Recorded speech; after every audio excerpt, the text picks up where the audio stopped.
आज की इस घटना ने फिर से इंसानियत को झकझोर कर रख दिया। यह सच्ची घटना उत्तराखंड की राजधानी देहरादून से है।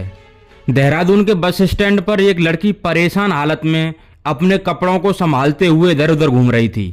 लड़की की उम्र लगभग 16 साल के आसपास रही होगी। तभी उसे वहां एक गार्ड दिखाई देता है। गार्ड भी उसे काफी टाइम से नोटिस कर रहा था। वो गार्ड से पूछती है कि यहाँ से पंजाब पटियाला की बस कितनी देर में जाएगी। तभी गार्ड ने नोटिस किया कि एक संदिग्ध व्यक्ति लड़की के आसपास घूम रहा है। उसने तुरंत चाइल्ड हेल्पलाइन नंबर 1098 पर कॉल करके बताया कि साहब, यहाँ बस स्टैंड पर एक लड़की खड़ी हुई है। वह बहुत परेशान सी दिख रही है, एक बार आप यहाँ आ जाओ। तो कहानी को शुरू करने से पहले आपसे अनुरोध है कि अगर आप चैनल पर नए हैं तो प्लीज़ चैनल को सब्सक्राइब करके घंटी वाले आइकन को दबाना मत भूलना। फोन करने के कुछ देर बाद ही वहां पर चाइल्ड वेलफेयर कमेटी की एक टीम और पुलिस भी आ जाती है। जब लड़की से कुछ सवाल जवाब किए तो किसी भी सवाल का जवाब सही से नहीं दे पा रही थी। वह बहुत घबराई हुई थी। उसकी स्थिति बहुत ही नाजुक सी लग रही थी। जब उससे पूछा गया कि बेटी तुम कहाँ की रहने वाली हो, तो वह बताती है कि मैं पंजाब के पटियाला की रहने वाली हूँ, वहीं जाना चाहती हूँ। चाइल्ड वेलफेयर वाले उसे अपने साथ ले जाते हैं। वह जानने की कोशिश कर रहे थे कि आखिर क्या हुआ है, लेकिन लड़की कुछ बताने की हालत में नहीं थी। उसके पास अगर कोई पुरुष जाता तो वह डर जाती। अब महिलाओं ने बातचीत करना स्टार्ट किया। 2-3 दिन बाद लड़की बस इतना कह पाई कि गंदा काम हुआ है। किसने किया है, कौन था, यह वो अब भी नहीं बता पा रही थी। अब पुलिस वहीं से अपनी छानबीन स्टार्ट कर देती है। मतलब कि 12-13 अगस्त की रात देहरादून के बस स्टैंड से वहां पर लगे सारे सीसीटीवी कैमरों को बारीकी से चेक किया जाता है। उसमें वही संदिग्ध व्यक्ति दिखाई देता है जो उस रात गार्ड ने देखा था। अब पुलिस उसका फोटो लेकर सारे बस स्टैंड पर पूछताछ करती है। तभी वहां बहुत से लोग उसे पहचान लेते हैं। पुलिस उसका एड्रेस निकालती है और उसे गिरफ्तार कर लेती है। फिर जब उससे सख्ती से पूछताछ की तो उसने जो कहानी बताई उसे सुनकर आप लोगों का इंसानियत पर से भरोसा उठ जाएगा। वह बताता है कि 12 अगस्त शाम 4 बजे के आसपास दिल्ली के कश्मीरी गेट पर एक लड़की खड़ी हुई थी। अब आपको मालूम ही है कि कश्मीरी गेट पर बहुत सारी बसें खड़ी रहती हैं, तो उस लड़की की समझ में नहीं आ रहा था कि उसे किस बस से जाना है। वह लोगों से पूछ रही थी कि भैया मुझे पंजाब के पटियाला जाना है, कौन सी बस जाएगी। अब एक आदमी ने उसे बताया कि जो सामने बस खड़ी है उसमें बैठ जाओ, तुम टेंशन मत लेना, जब भी तुम्हारा स्टेशन आएगा मैं तुम्हें बता दूंगा, तुम उतर जाना। लड़की उसमें बैठ जाती है। वह बस देहरादून के लिए जा रही थी। बस वहां से निकलती है। रात के करीब 10:30 बजे के आसपास बस देहरादून के बस स्टैंड ISBT पर पहुंच जाती है। सभी सवारी धीरे धीरे करके बस में से उतर जाती हैं। अब बस में सिर्फ वो लड़की, बस का ड्राइवर और कंडक्टर रह जाते हैं। वो लड़की को बताता है कि तुम्हारा स्टैंड बस आ ही गया है, यहाँ से दूसरी बस बदलनी है, बस अभी आने वाली होगी, जब तक तुम यहीं हमारे साथ वक्त निकाल लो। अब दोनों जबरदस्ती उस लड़की के साथ बारी बारी से गंदा काम करने लगते हैं। इस बस के ठीक बराबर में एक और बस खड़ी थी जो कि दिल्ली से ऋषिकेश के रूट पर चलती थी।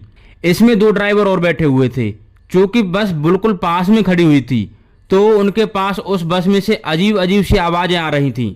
तो दोनों उस बस में पहुंच जाते हैं। वहां वो देखते हैं कि ड्राइवर और कंडक्टर उस लड़की के साथ गंदा काम करने में लगे हुए हैं। तो वो भी कहने लगते हैं कि हम भी करेंगे।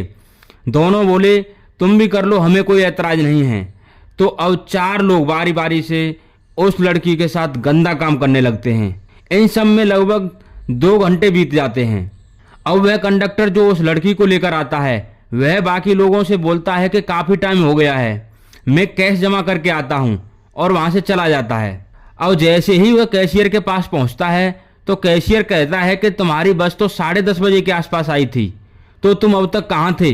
वैसे और दिन तो तुम्हें बहुत जल्दी होती थी कैश जमा करने की, आज क्या हो गया। वो और बहुत सारे सवाल उससे पूछता है। पहले तो कंडक्टर टालने की कोशिश करता है पर वो उसके सवालों के सामने ज़्यादा देर टिक नहीं पाया। अब वह कैशियर से कहता है कि हमारी गाड़ी में एक लड़की है, तुम्हें जो करना है वो कर सकते हो। यह सुनकर कैशियर कंडक्टर के साथ बस में पहुंचता है।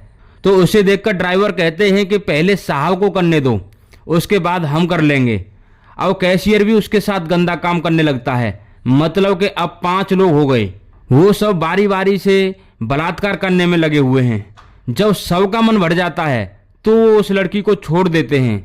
अब वह लड़की वहां से निकलकर 12 नंबर प्लेटफॉर्म पर आकर बस का इंतजार करने लगती है। कंडक्टर इसके इर्द गिर्द ही घूम रहा था ताकि वह लोगों से बातचीत न करे। वह कंडक्टर वही संदिग्ध आदमी था जिसे गार्ड ने देखा था। वह तो गार्ड ने अपनी सूझबूझ का परिचय दिया। चाइल्ड हेल्पलाइन नंबर 1098 पर कॉल करके बता देता है। पुलिस सभी 5 लोगों को गिरफ्तार कर लेती है। 5 लोगों के नाम इस प्रकार हैं। धर्मेंद्र कुमार, जिसकी उम्र लगभग 32 साल के आसपास है, जो कि हरिद्वार के पास ही बंजारा गांव का रहने वाला है। देवेंद्र कुमार, जिसकी उम्र लगभग 52 साल के आसपास है, वह भी हरिद्वार के भगवानपुर का रहने वाला है। रवि कुमार, जो कि फर्रुखाबाद के नवाबगंज के गांव शिला का रहने वाला है। राजेश कुमार, देहरादून के पलटेर नगर का रहने वाला है। राजपाल, जिसकी उम्र 57 साल के आसपास है, वो भी हरिद्वार के बंजारा वाला गांव का रहने वाला है। एसएसपी राजेश कुमार ने 17 अगस्त 2024 को इनके विरुद्ध एफआईआर दर्ज कराई। शुरुआत में लड़की ने बताया था कि वह पंजाब के पटियाला की रहने वाली है, लेकिन जांच पड़ताल में पता चलता है कि यह लड़की पंजाब की नहीं बल्कि मुरादाबाद के मुंडा पांडे की रहने वाली है। उसके परिवार में माँ बाप और भाई हैं। जब घर वालों से उस लड़की को मिलाया तो उसने उनके साथ जाने से साफ मना कर दिया। उसकी मनोदशा सही नहीं बताई जा रही है। उसकी मनोदशा का अंदाजा आप इस बात से लगा सकते हैं कि वह बता ही नहीं पा रही थी कि उसके साथ सामूहिक बलात्कार हुआ है। फिलहाल उसका इलाज चल रहा है। उसकी काउंसलिंग भी कराई जा रही है जिससे कि उसकी मनोदशा ठीक हो सके। पुलिस की कोशिश है कि यह मामला फास्ट ट्रैक की कोर्ट में चलाया जाए ताकि गुनहगारों को जल्द से जल्द कड़ी से कड़ी सजा दिलाई जा सके। एक गार्ड की नज़र उस लड़की पर न पड़ती और न वो अपनी सूझबूझ से काम लेता तो यह केस शायद कभी सामने ही नहीं आता।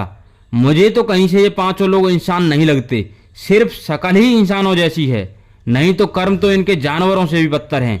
वो बोलते हैं ना कि इंसानों की शक्ल में भेड़िए हैं ऐसे लोग। ऐसे ही लोगों की वजह से इंसानियत बार बार शर्मसार होती है। आए दिन ऐसे केस सामने आ रहे हैं जिन्हें सुनकर खून खौलने लगता है। इस वीडियो में बस इतना ही। इस वीडियो के माध्यम से हमारा उद्देश्य किसी की भावनाओं को ठेस पहुंचाना नहीं है, बल्कि आपको सचेत और जागरूक करना है। तो आपसे फिर मिलते हैं नेक्स्ट वीडियो में। तब तक के लिए नमस्कार, जय हिंद, जय भारत दोस्तों।